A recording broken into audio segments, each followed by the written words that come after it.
Assalamualaikum warahmatullahi wabarakatuh. Perkenalkan nama saya Siti Humaira dengan NIM 210903500028 dari kelas manajemen D. Nah, di sini saya akan menjelaskan tentang manajemen resiko bisnis untuk memenuhi tugas final mata kuliah manajemen resiko. Nah, langsung saja kita akan masuk ke materinya. Baik, materi pertama yang akan kita bahas yaitu apa sih itu manajemen risiko bisnis. Nah, jadi manajemen risiko bisnis itu adalah proses penting dalam menjaga keberhasilan dan kelangsungan operasional dalam suatu perusahaan.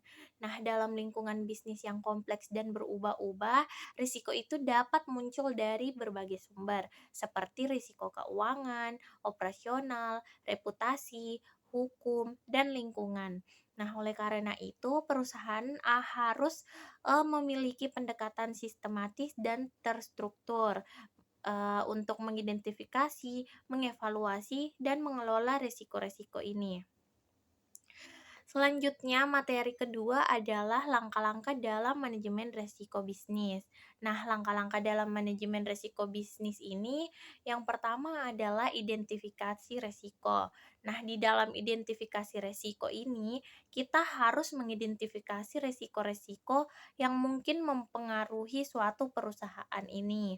Nah, ini itu melibatkan menganalisis lingkungan internal maupun eksternal perusahaan untuk mengidentifikasi sumber resiko. Nah, beberapa metode yang digunakan dalam proses identifikasi resiko ini adalah analisis SWOT, analisis tren pasar, wawancara dengan pemangku kepentingan, dan analisis data historis. Nah, di sini saya mengambil contoh dari UMKM Cuanki Asoy. Nah, di sini UMKM Cuanki Asoy itu telah mengidentifikasi beberapa resiko-resiko. Yang pertama itu adalah resiko keuangan. Resiko keuangan ini itu meliputi yang pertama adalah usaha terhenti. Ini itu dapat disebabkan karena kurangnya modal, sehingga menimbulkan keterbatasan persediaan dan akhirnya warung terbengkalai dan tidak ada pemasukan. Yang kedua adalah harga semakin mahal, disebabkan karena adanya inflasi dari bahan baku dan bahan pokok lainnya, dan juga harga ekspedisi. Karena produk utamanya itu diambil dari luar kota. Nah, yang terakhir adalah uang usaha digunakan untuk kepentingan. Ini itu dapat disebabkan karena pencatatan akuntansi yang belum terestimasi hingga akhirnya mengakibatkan modal usaha yang berkurang. Langkah-langkah identifikasi risiko yang kedua adalah risiko operasional. Risiko operasional yang pertama yaitu kurangnya tenaga kerja karena terbatasnya modal sehingga dapat menyebabkan servisnya itu kurang cepat. Yang kedua adalah operasional tidak teratur. Ini biasanya itu disebabkan karena tidak mempunyai SOP yang jelas sehingga dapat menyebabkan tidak ada konsistensi rasa, pelayanan, dan pencatatan laporan keuangan. Yang terakhir adalah kehilangan branding perusahaan. Ini itu dapat disebabkan karena tidak mempunyai CIUP dan ini menyebabkan tidak konsisten dalam buka dan tutupnya suatu usaha. Identifikasi risiko yang ketiga adalah risiko pemasaran. Nah, risiko pemasaran itu meliputi tempat yang jauh dari target pemasaran itu dapat disebabkan karena keterbatasan modal sehingga tidak tepat pada target pemasaran dan akhirnya menyebabkan berkurangnya konsumen. Selanjutnya adalah pemasaran yang lambat. Ini itu disebabkan karena promosi yang minim, tidak membuka cabang dan kurang melihat potensi pasar. Sehingga ini itu dapat menyebabkan berkurangnya omset penjualan. Dan yang terakhir adalah produk tidak dikenal luas karena makanan cepat basi dan tidak mempunyai mesin vakum. Identifikasi yang terakhir adalah identifikasi risiko produk.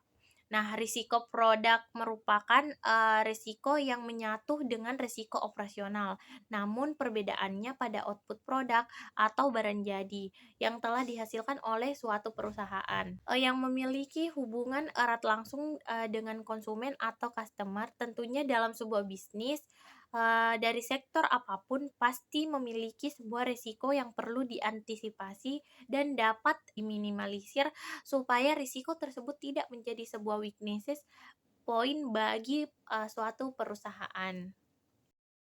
Langkah selanjutnya adalah evaluasi risiko. Setelah risiko-risiko diidentifikasi, langkah selanjutnya adalah kita harus mengevaluasi dampak dan probabilitas terjadinya risiko. Evaluasi risiko ini membantu dalam menentukan risiko mana yang paling signifikan dan membutuhkan perhatian lebih. Beberapa alat yang digunakan dalam evaluasi ini adalah, analisis kuantitatif dan kualitatif, peta resiko, analisis sensitivitas, dan analisis skenario.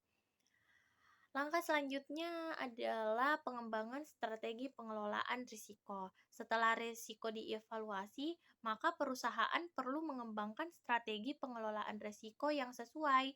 Strategi ini itu harus didasarkan pada pemahaman yang jelas tentang risiko-risiko yang dihadapi dan toleransi risiko perusahaan. Strategi pengelolaan risiko ini dapat mencakup pengurangan risiko, transfer risiko melalui asuransi atau kontrak, penerimaan risiko dengan mengambil langkah-langkah yang diperlukan untuk menghadapinya atau kombinasi dari strategi-strategi tersebut.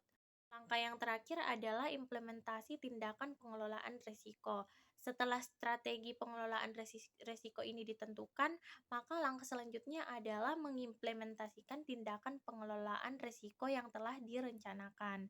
Hal ini melibatkan penyesuaian kebijakan dan prosedur perusahaan, pelatihan karyawan, implementasi kontrol internal yang efektif, serta penggunaan alat dan teknologi yang relevan. Penting untuk memastikan bahwa tindakan pengelolaan risiko diintegrasikan ke dalam operasional perusahaan dan dilakukan secara konstan. Nah, itu saja materi yang dapat saya paparkan. Kurang lebihnya mohon dimaafkan. Wassalamualaikum warahmatullahi wabarakatuh. Terima kasih.